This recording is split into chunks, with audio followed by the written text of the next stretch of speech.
اعوذ باللہ من الشیطان الرجیم بسم اللہ الرحمن الرحیم رب اشرح لی صدری ویسر لی امری واحلل عقدۃ من لسانی یفقہوا قولی رب زدنی علما رب زدنی علما رب زدنی علما۔ آج ہم سورہ بقرہ کی آیت نمبر 234 سے اپنے سبق کا آغاز کریں گے۔ پچھلی آیتوں میں آیت نمبر 227 سے آپ نے دیکھا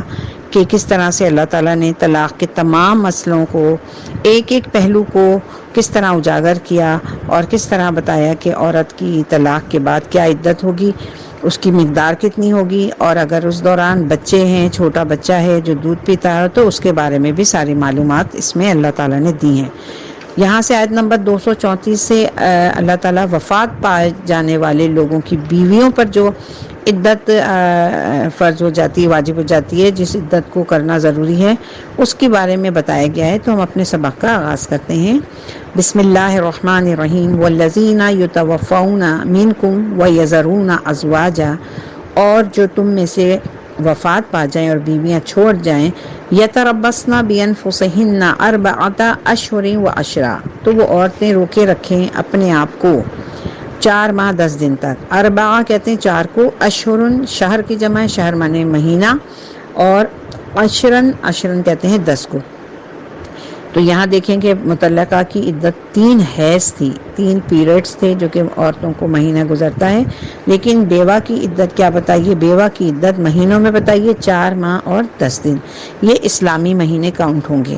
فَإِذَا بَلَغْنَ أَجَلَهُنَّ، پس جب وہ اپنی اس مدت کو پہنچ جائیں یعنی عدت گزار لیں، وَلَا جُنَاحَ عَلَيْكُمْ فِي مَا فَعَلْنَ فِي أَنفُسِهِنَّ بِالْمَعْرُوفِ، تو تم پر کوئی گناہ نہیں کہ اس معاملے میں جو کچھ وہ اپنے بارے میں دستور کے مطابق بھی فیصلہ کریں، یعنی کہ وہ نکاح کرنا چاہیں تو وہ نکاح کر سکتے ہیں۔ اب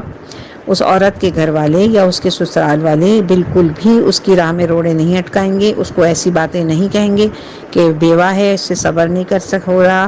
اور ہماری ناک کٹ جائے گی، یہ سب اللہ تعالیٰ نے اس کو منع فرمایا ہے۔ واللہ بما تعملون خبیر، اور جو کچھ تم کر رہے ہو اللہ اس سے باخبر ہے، یعنی جو تم اس عورت کے پیٹھ پیچھے بیٹھ کے باتیں بنا رہے ہو اور اس کو برا بھلا کہہ رہے ہو، اللہ تعالیٰ سب کچھ جانتا ہے۔ آیت نمبر 235 وَلَا جُنَاحَ عَلَيْكُمْ فِي مَا عَرَّضْتُمْ بِهِ مِنْ خِطْبَةِ النِّسَاءِ أَوْ أَكْنَنْتُمْ فِي أَنفُسِكُمْ، اور تم پر کچھ گناہ نہیں ہے اس میں کہ کنایہ و اشارے میں تم یہ ظاہر کر دو ان عورتوں سے یا پیغام کا نکاح، یعنی نکاح کا جو پیغام ہے اس کو تم اشاروں کنایوں میں ان عورتوں کو دے دو یا پھر پوشیدہ رکھو۔ تو کسی عورت کی عدت کے دوران نہ تو یاد رکھیے اسلام میں کسی بھی عورت کو اگر وہ عدت میں ہے نہ تو نکاح کا پیغام دیا جا سکتا ہے اور نہ ہی نکاح ہو سکتا ہے۔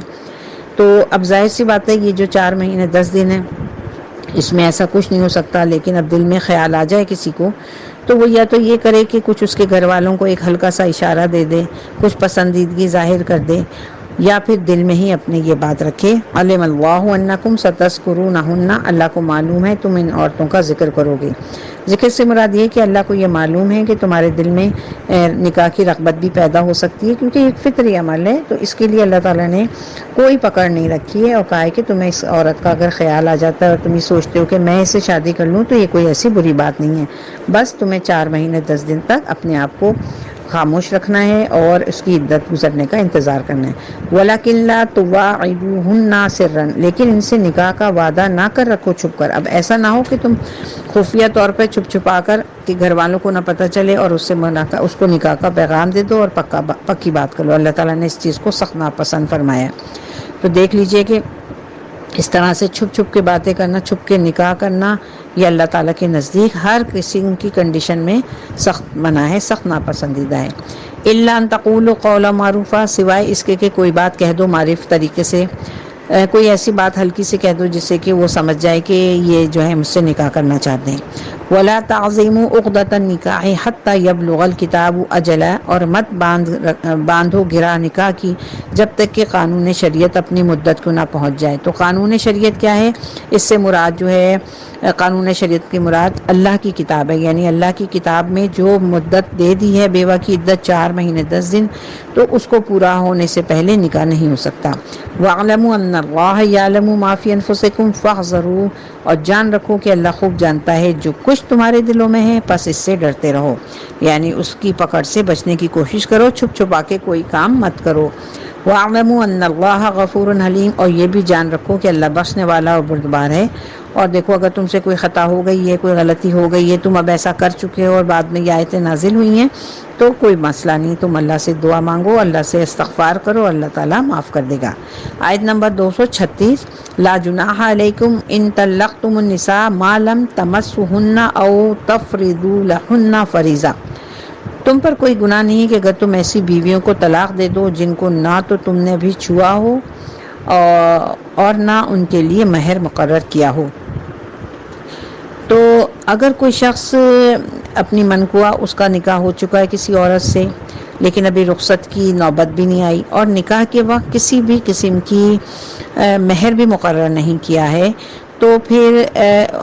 اور ان کے لیے مہر بھی مقرر نہیں ہے، تو پھر کیا حکم دیا ہے؟ وَمَتِّعُوهُنَّ، اور ان کو کچھ خرچ دو۔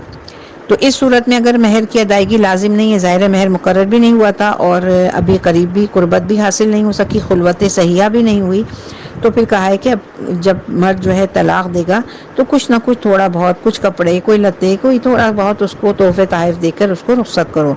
علی المقصر قدرہ وعلی المقتر قدرہ، صاحب وسعت پر اپنی حیثیت کے مطابق ضروری ہے اور تنگ دست پر اپنی حیثیت کے مطابق، یعنی جو غنی ہے، جو پیسے والا ہے، اس کے پاس کشائش ہے، تو وہ اپنی حیثیت کے مطابق کچھ تحفے تحائف دے گا، اور جو بیچارہ غریب ہے وہ اپنی حیثیت کے مطابق۔ متاع بالمعروف، جو خرچ کے قاعدے کے موافق ہے۔ تو یہ جو ساز و سامان دنیا جو ہے یہ بھی بھلے انداز میں دیا جائے، ایسا نہ ہو کہ جیسے خیرات دی جا رہی ہو۔ یہاں پہ یہ نہیں ہوگا کہ اس کو 10 باتیں سنانے کے بعد اس کو ایک جوڑا کپڑا دے دیا جائے اس متعلقہ عورت کو، اس سے اللہ تعالیٰ نے منع کیا اور کہا ہے بڑی خوش دلی سے دو۔ حقاً علی المحسنین، یہ حق ہے محسنین پر، یعنی محسنین وہ، اگر تم ایک اللہ سے ڈرنے والے اور متقی انسان ہو تو یقیناً تمہارا یہ حق ہے، تم یہ سوچ کے کرو کہ یہ اللہ نے ہم پر یہ ذمہ داری دی ہے، تو اب ہمیں یہ ذمہ داری اس طرح پوری کرنا ہے۔ اس سے 2 باتیں سمجھ میں آ رہی ہیں کہ دیکھیں، ضروری نہیں ہے کہ خراب انسان کی ہی طلاقیں ہوں یا برے انسانوں سے ہی طلاقیں ہوں، اچھے انسان، متقی، نیک لوگوں کی بھی طلاقیں ہو جاتی ہیں اگر انڈرسٹینڈنگ نہیں ہو میاں بیوی کے درمیان، عورت یا مرد کے درمیان۔ یہاں ایک کنڈیشن یہ بتائی گئی ہے کہ اگر کسی عورت سے نکاح ہو چکا ہے، بعض دفعہ ایسا ہوتا ہے جاہلیت میں بھی کہ کم عمری میں نکاح کر دیا جاتا ہے، اور اس کے بعد جب بچے بڑے ہو کے سمجھدار اپنی جگہوں پہ ہوتے ہیں تو پھر انہیں پتہ چلتا ہے کہ ہم ایک دوسرے کے ساتھ نہیں رہ سکتے، تو اس صورت میں نکاح کو ختم کر کے طلاق دی جا سکتی ہے۔ تو اس کے لیے بھی اللہ تعالیٰ نے بڑے اچھے طریقہ کہا ہے کہ کوئی لڑائی جھگڑا نہ کرو، ایک دوسرے پہ تان تش نہ کرو، بلکہ اگر مہر نہیں بھی ہے تو کچھ نہ کچھ اس کو تحفے تحائف دو۔ آیت نمبر 237، وَإِن طَلَّقْتُمُوهُنَّ مِن قَبْلِ أَن تَمَسُّوهُنَّ وَقَدْ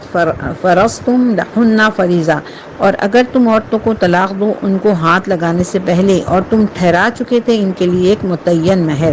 اب دیکھیں دوسری کنڈیشن آ گئی، ایک تو مسئلہ بات وہی ہے کہ رخصتی سے پہلے طلاق دی ہے، لیکن اس میں بھی 2 کنڈیشن آ گئی۔ ایک کنڈیشن نمبر پہلی جو بھی ہم پچھلے آیت نمبر 236 میں پڑھ چکے ہیں کہ جب طلاق دی جائے گی اور مہر مقرر نہیں ہوگا تو عورت کو تب بھی کچھ نہ کچھ تحفے تحائف دینے ہیں۔ دوسری کنڈیشن یہ ہے کہ مہر بھی مقرر ہو چکا تھا لیکن ابھی بھی رخصتی نہیں ہوئی، دونوں نے ایک دوسرے کے ساتھ، میاں بیوی نے کوئی وقت نہیں گزارا، کسی قسم کی خلوت ان کو نہیں آئی۔ فَنِصْفُ مَا فَرَضْتُمْ، تو جو مہر تم نے طے کیا ہے اب اس کا آدھا ادا کرنا لازمی، یعنی اب مہر کی رقم نصف دینی ہوگی۔ اس صورت میں مقرر شدہ مہر کا آدھا تو تمہیں دینا ہی دینا ہے، الا ان یعفونا، الا یہ کہ وہ معاف کر دیں۔ عورت کہے کہ ٹھیک ہے میں معاف کر دوں، یعنی جو عورت خود یہ کہے کہ مجھے آدھا بھی نہیں چاہیے یا کوئی کہے کہ مجھے چوتھائی دے دیجیے، تو یہ وہ کنڈیشن ہے کہ جب عورت خود طلاق کا مطالبہ کرے، جب عورت خود کہے کہ بھئی آپ مجھے طلاق دے دیں۔ لیکن آگے والی آیت سے اس بات کو واضح کر رہے ہیں، او یعفو الذی بیدہ عقدۃ النکاح، یا وہ شخص درگزر سے کام لے جس کے ہاتھ میں نکاح کی گرہ ہے۔ تو یہ یاد رکھیں کہ نکاح کی گرہ جو ہے وہ مرد کے ہاتھ میں ہے اور وہی اس گرہ کو کھولے گا، یعنی مرد اور عورت ایک گرہ سے اللہ کے نام پہ بندھے ہیں، ایک ڈور اگر عورت کے ہاتھ میں ہے تو ایک ڈور مرد کے ہاتھ میں ہے، اور اس کی جو گرہ بنی ہے وہ گرہ مرد کے ہاتھ میں ہے، اسی لیے طلاق کا حق مرد کو دیا گیا ہے اور وہی اس گرہ کو کھولتا ہے، چاہے عورت خلا لے یا مرد طلاق دے۔ تو اگر مرد طلاق دیتا ہے خود سے اپنی مرضی سے، مرد کی مرضی ہے اور وہ اس گرہ کو کھولتا ہے، تو وہ نصف جو ہے، آدھا مہر جو ہے وہ اس عورت کو دے دے گا۔ لیکن اگر عورت یہ کہتی ہے اس مرد سے کہ میں تمہارے ساتھ نہیں رہنا چاہتی، تم اس گرہ کو کھول دو، تم مجھے طلاق دے دو، تو پھر وہ خود سے کہے گی کہ مجھے اس ڈیمانڈ کے ساتھ وہ یہ بھی کہے گی کہ میں تم سے چوتھائی مجھے دے دو، یا میں تمہیں سارا ہی اپنا مہر معاف کرتی ہوں، لیکن خدا کے لیے مجھے اس گرہ سے آزاد کر دو۔ تو یہ ایک کنڈیشن بتائی گئی ہے۔ تو اب مرد کے لیے کہا ہے کہ وہ تم ذرا فراغ دلی کرو اور فراغ دلی سے کام لو، اور کوئی زیادہ اس میں تم حیل حجت نہ کرو اور عورت کو پریشان نہ کرو۔ وَأَن تَعْفُوا أَقْرَبُ لِلتَّقْوَىٰ، اور یہ کہ تم مرد درگزر کرو تو یہ تقوی سے قریب تر ہے، یعنی ان کی ساری باتوں کو درگزر کرو۔ وَلَا تَنْسَوْا الْفَضْلَ بَيْنَكُمْ، اور اپنے مابین احسان کرنا مت بھولو، یعنی کہ اس کا دوسری طرح بھی ترجمہ ہو سکتا ہے اور تمہارے درمیان ایک دوسرے پر جو فضیلت ہے اس کو مت بھولو، یعنی اللہ نے عورت پر مرد کو فضیلت دی ہے تو اس بات کو مت بھولو، اور بڑا ہونے کا ناجائز فائدہ نہ اٹھاؤ، بلکہ جو بڑا ہوتا ہے، جتنا بڑا ہوتا ہے اس کے اندر نرمی بھی آتی ہے، حلم بھی آتا ہے، برداشت بھی آتا ہے، اور تم بڑے عزت و تکریم کے ساتھ اس رشتے کو ختم کرو۔ ان اللہ بما تعملون بصیر، یقیناً جو کچھ تم کر رہے ہو اللہ اسے دیکھ رہا ہے۔ تو بے شک بالکل اللہ تعالیٰ نے بالکل حق بات فرمائی کہ تم جو کچھ بھی کرو گے اللہ تعالیٰ اسے دیکھ رہا ہے۔ یہاں ان آیات کو پڑھ کے میرے اور آپ کے غور کرنے کی بات یہ ہے کہ ان آیات کو پڑھنے کے بعد کیا کسی بات کی گنجائش رہ گئی ہے؟ کیا کوئی ایسا مسئلہ بچا ہے کہ کس طرح سے طلاق کے مسائل ہیں؟ تو دیکھیں اللہ تعالیٰ نے طلاق دینے،